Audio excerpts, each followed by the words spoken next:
नमस्कार दोस्तों, स्वागत है आप सभी का इस लेक्चर में जिसमें हम आपको जीके यानी कि समान ज्ञान के महत्वपूर्ण प्रश्न के बारे में बहुत आसान तरीके से एक्सप्लेन करेंगे। आप किसी भी एग्जाम की तैयारी कर रहे हैं, चाहे आप डिफेंस की तैयारी कर रहे हैं, डिफेंस में आपके दो कैटेगरी आती हैं, एक होता है नेवी एमआर और एक होता है एयरफोर्स वाई ग्रुप। इनके पॉइंट ऑफ व्यू से क्लास इंपॉर्टेंट है। आप एनडीए की एग्जाम में देखेंगे वहां भी आपके जीके बनते हैं, तो इसी तरीके से बनेंगे। आप एसएससी की तैयारी कर रहे हैं, उनके पॉइंट ऑफ व्यू से भी इम्पोर्टेंट है। तो ओवरऑल आप ये समझ सकते हैं कि जिस एग्जाम में भी समान ज्ञान के क्वेश्चंस बनेंगे उनके एग्जाम के पॉइंट ऑफ व्यू से क्लास इंपॉर्टेंट है। तो शुरू करते हैं आज का पहला क्वेश्चन। उससे पहले आपको फोकस्ड हमेशा सामने रखना होगा, यानी कि अगर आप फोकस सामने रखेंगे तो आप बहुत ही इजीली उस टॉपिक को समझ सकते हैं। तो शुरू करते हैं, पहला क्वेश्चन क्या है उसके बारे में।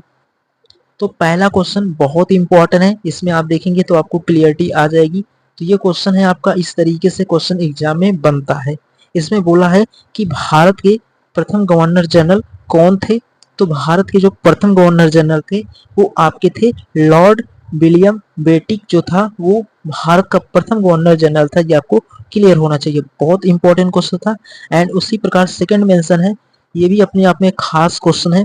इसमें मेंशन किया है कि 1857 यानी कि 1857 की क्रांति का प्रारंभ कहाँ से हुआ। तो मेरठ से हुआ। ये आपको क्लियर होना चाहिए, बहुत इंपॉर्टेंट है, सीधा एग्जाम में बनने वाला क्वेश्चन है, ये आपको क्लियर होना चाहिए।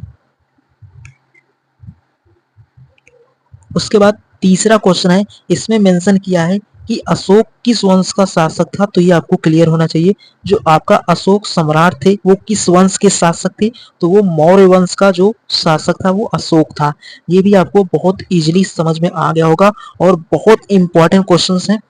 इसी तरीके से आप लोगों के एग्जाम में भी सीधा क्वेश्चन बनता है। आप जब प्रीवियस ईयर एग्जाम को देखेंगे तो आपको पूरा प्रॉपर समझ आ जाएगा कि इसी तरीके से एग्जामिनर क्वेश्चंस को डिजाइन करते हैं, क्योंकि एग्जामिनर के ऊपर डिपेंड करता है वो क्वेश्चन के लेवल को इजी या हार्ड दोनों रख सकते हैं।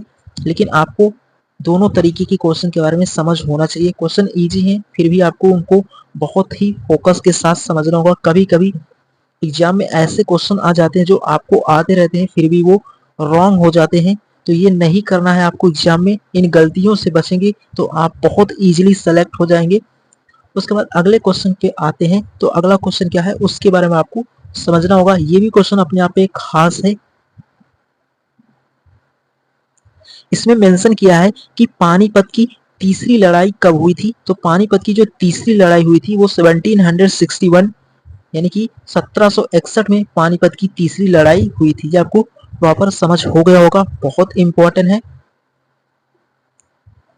उसके बाद अगला पांचवा क्वेश्चन, जो कि ये भी अपने आप में खास है, कि दिल्ली सल्तनत का पहला शासक कौन था।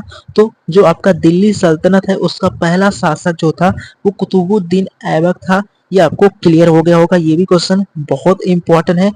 उसी प्रकार अगला आपका है 6 नंबर। इसमें बोल रहा है कि प्लासी का युद्ध कब हुआ था। तो प्लासी का जो युद्ध हुआ था आपका, प्लासी का युद्ध 1757 में हुआ था। ये आपको क्लियर होना चाहिए, यानी कि जो 1757 में प्लासी का युद्ध हुआ था। ये यहाँ पर आप ये भी समझ गए होंगे, बहुत इंपॉर्टेंट था।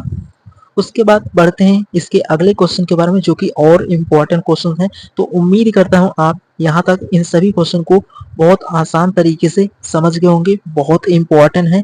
एंड उसके बाद अगले क्वेश्चन के बारे में बात करें तो अगला क्वेश्चन भी आपका बहुत इंपॉर्टेंट है। तो अगला एग्जाम में ये भी बन सकता है। तो इसमें मेंशन किया है कि अजंता की गुफाएं किस धर्म से संबंधित है। तो जो अजंता की गुफाएं हैं वो बौद्ध धर्म से क्या है, संबंधित है। ये आपको क्लियर होना चाहिए। उसी प्रकार आठवां क्वेश्चन अपने आप में खास क्वेश्चन है। इसमें बोला है कि शिवाजी महाराज का राज्य अभिषेक कब हुआ था। तो शिवाजी जो महाराज थे उनका राज्य अभिषेक 1674 ईस्वी में हुआ था। ये भी आपको क्लियर होना चाहिए।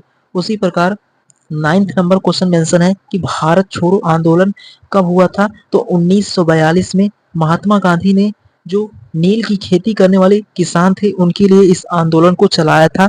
ये आपको प्रॉपर समझ होना चाहिए।